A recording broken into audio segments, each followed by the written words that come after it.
If your Chevy Equinox refuses to start with the push button, don't panic. Here's what you need to know to get rolling again. Let's break it down step by step. First, double-check that your key fob is inside the vehicle. Without the fob nearby, the push button won't work. No exceptions. Next, make sure your foot is firmly on the brake pedal. The car's safety system won't let you start unless it senses you pressing the brake. Still nothing? Try replacing the battery in your key fob.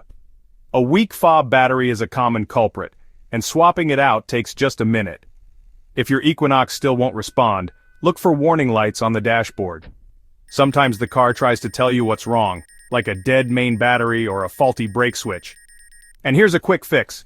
Press the push button with your key fob itself, not just your finger. This can help if your fob's signal is weak. If none of these steps work, it might be time to call a mechanic. But don't worry, most push-button issues are quick to fix once you know what to check. Remember, with a cool head and a couple of checks, your Chevy Equinox could be back on the road in no time.